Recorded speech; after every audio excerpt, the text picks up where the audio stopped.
이야, 자체 크로스파이어 X가 가능하고 아세텍 수냉 쿨러가 달린 가격은 무려 200만원이 넘었던 그래픽카드? 그런데 무려 10년 전 제품이라고요. AMD가 이때는 그렇게 진심이었구나.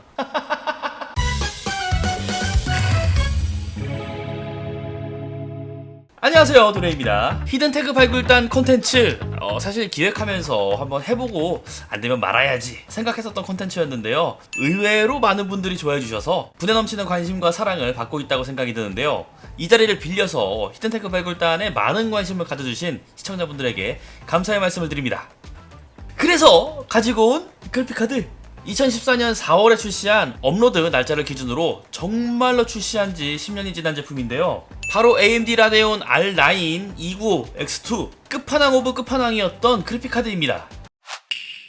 일단 가격만 보더라도 끝판왕임을 확실히 알 수 있는데요, 출고 가격이 1499달러였고요 현재 환율로 치면 한 207만원 수준으로 책정이 되었었던 그래픽카드였습니다. 출시 당시 실제 판매 가격도 진짜 200만원이었고요 2014년 최저 시급이 5210원, 지금의 절반 수준이라는 것을 감안한다면 체감가는 훨씬 더 높았던 그래픽카드였는데요, 왜 이렇게 비싼 제품이었냐, R9 290X라는 끝판왕 GPU를 2개 박아버려서 크로스파이어 X가 가능한 제품이었고요, 이렇게 되면 보통 클럭을 낮추기 마련인데 클럭을 더 높여서 성능을 확보했고, 거기에 아세텍 1열 수냉 쿨러가 붙어버린 진짜 말도 안 되는 모습을 보여준 그래픽카드였습니다. 요즘 출시되는 그래픽카드 패키지와 비교해보면 이 정도로 차이가 나게 됩니다. 물론 요즘 제품도 하이엔드급은 박스가 크죠. 이 당시 경쟁 그래픽카드로는 지포스 GTX 타이탄 G가 있었고요, 놀랍게도 가격이 2999달러였습니다. 그런데 이 제품보다 성능은 더 좋으면서 가격은 절반 수준에 책정하다 보니 플래그십 유저들에게는 아이러니하게 개꿀 가성비 포지션 제품이 된 셈인 건데요, 그러다가 수개월 뒤에 999달러로 이다하게 됩니다. 경쟁사 신제품도 줄줄이 출시를 하기도 했고, 차세대 아키텍처를 활용한 300번대가 출시 예정이라 200번대 재고를 소진하기 위해 가격을 엄청 낮춘 건데요, 그럼에도 굉장히 비싼 초고가 그래픽카드 중 하나인 것은 부정할 수가 없죠. 여담으로 지포스 RTX 4090이 발표되면서 다들 비싸다, 가격 뭐냐, 미쳤다,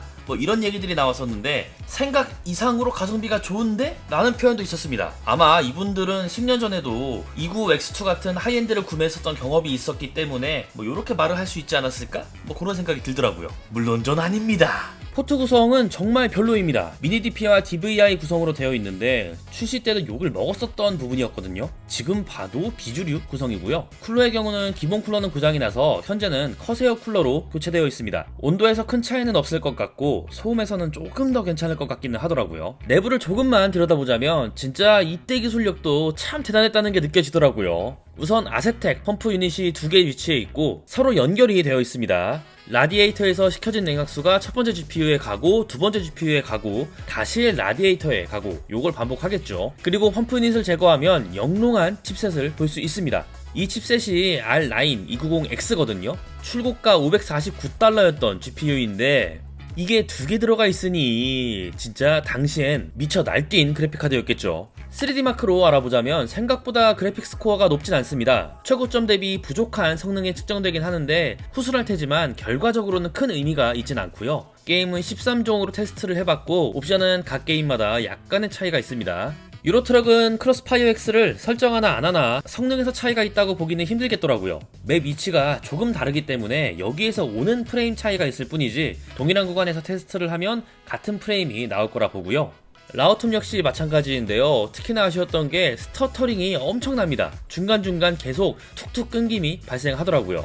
아캄 오리진은 평균 프레임이 굉장히 높습니다. 크로스파이어 X가 제대로 적용이 되더라고요. 다만 마이크로 스터터링이 굉장히 많이 생기게 되는데요, 이로 인해서 하위 1%가 엄청 낮아진 모습을 볼 수가 있었고요. 파크라이 프라이멀은 크로스파이어 X가 적용되어서 프레임이 잘 나오긴 하는데 역시 그래픽이 깨져 보이고, 크로스파이어 X를 비활성화 시켜도 게임에서 알아서 인식을 하게 되는데 이것 때문에 두 세팅에서 모두 게임을 하기는 사실상 불가능했고요. 호재도는 원래 크로스파이어 X가 안 먹히는 게임이라 두 세팅에서는 차이가 없었습니다. 패럴드 역시 크로스파이어 X는 먹히지 않는 게임이고 요 정도면은 오차 범위 내에서 움직인다고 봐야 하기 때문에 동일한 성능이라고 봐주시면 좋겠습니다.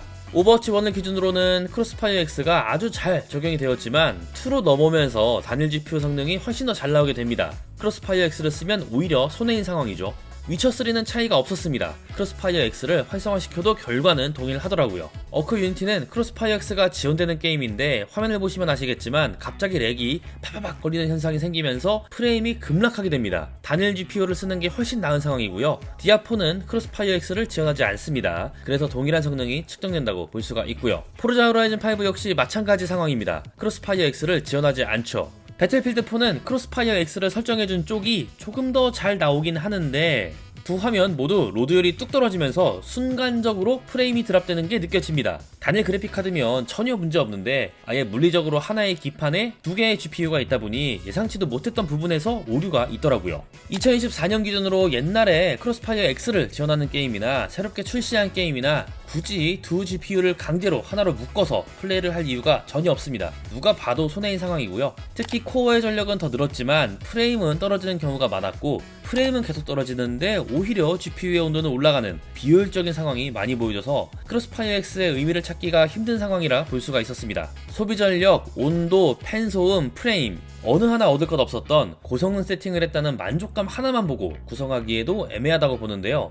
그리고 크로스파이어 X를 지원하지 않는 저가형 메인보드에서도 테스트를 해봤는데요. A620M 게이밍 X와 7500F 조합으로 시도해보면 최상위 조합과 결과가 크게 다르다고 보긴 힘들었습니다. 7950X3D와 옵션 값이 상이한 게 있지만 7500F도 동일한 옵션에서 테스트를 해보면 단일 GPU로 쓰는 게 여러모로 정신건강에 좋다는 것을 알 수 있는데요. 진짜 아드레날린 세팅하다가 마우스 집어 던질 뻔한 게 한두 번이 아니었습니다. 그냥 하지 마세요.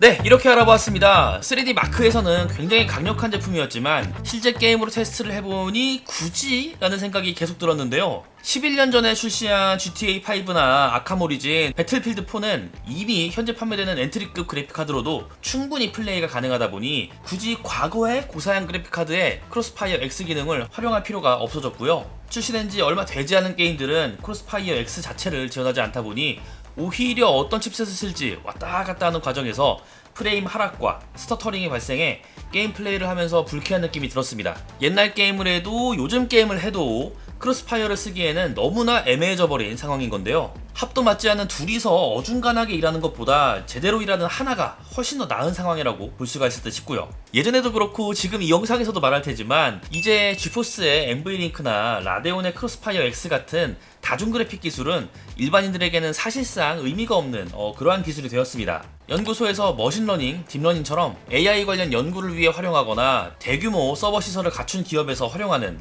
그러한 기술이라고 볼 수가 있을 텐데요. 요즘은 라데온 RX 6600, RX 7600 정도만 활용해도 FSR, RSR, 그리고 AFMF를 통해서 프레임을 굉장히 많이 튀길 수가 있거든요.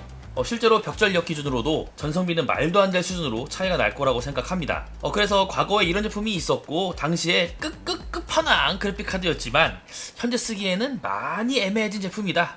요 정도로만 알고 있으면 될 듯 싶어요. 구독자분들께서 굳이 경험하실 필요는 없지 않을까요? 예? 이렇게 10년 전 끝판왕 그래픽카드인 AMD 라데온 R9 29 X2를 히든테크 발굴단에서 알아보았습니다. 영상이 재밌었다면 구독과 좋아요 주는 것 잊지 마시고요. 다음에 또 보자고요. 안녕! 당시에 이 그래픽카드 쓰는 분들은 진짜 찐부자였을 것 같습니다. 지금 최저임금하고 비교해보면 거진 한 400만원 정도 되는 그래픽카드였던 거잖아요. 그런데 세월을 이길 수 없네요.